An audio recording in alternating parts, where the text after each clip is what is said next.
brought to you by Whataburger. Thanks, guys.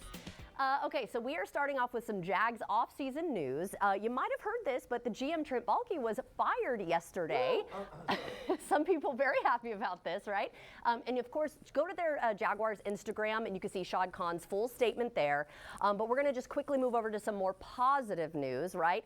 It might not have been the season we all hoped for, but rookie wide receiver Brian Thomas Jr. was selected as a finalist for the AP Offensive Rookie of the Year award. And I am definitely no football expert. I usually have David talk about this stuff, but he is home with his wife and baby enjoying that time. So what I do remember, though, is that he was an amazing fantasy football pickup this past season. So we'll just say congratulations, Brian Thomas Jr. And on now to Oscar nominations. They've been released, and we're going to go through some of the highlights together and react to them. So some of these have been seen, but not all. So for Best Actor, that's what we're going to start with. Adrien Brody for The Brutalist. I must admit, I have not heard of The Brutalist, but I love Adrien Brody. Timothée Chalamet for A Complete Unknown, and I'll talk more about that in a second. Coleman Domingo for Sing Sing. And we have Sebastian Stan for The Apprentice, as well as Ralph Fiennes for Conclave that you just saw on the screen there. So A Complete Unknown is Timothée Chalamet's portrayal of the legendary musician Bob Dylan. And in the early 1960s, 19-year-old Bob Dylan arrived in New York City with his guitar and revolutionary talent destined to change the course of American music. Now, I love biopics. I did see the one of Queen, you know, with Freddie Mercury.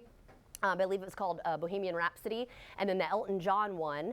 That one was also extremely just so entertaining. So I bet this will be, I think the Elton John one was called Rocket Man. Yeah, that was really, really good.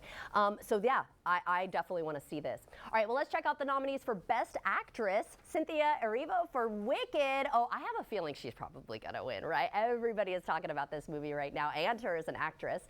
Carla Sofia Gaskin for Amelia Perez, I should say.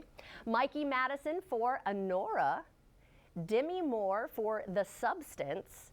And Fernanda Torres for I'm Still Here. So The Substance was a big movie for Demi Moore. She already won a Golden Globe for it.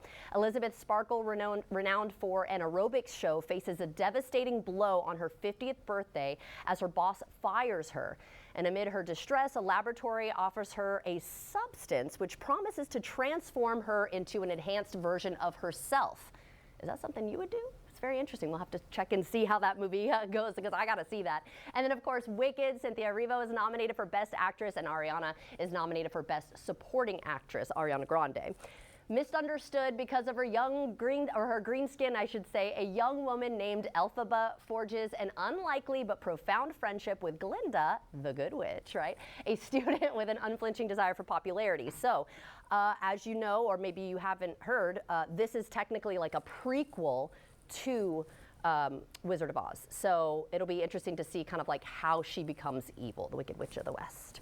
All right, so I think it's time to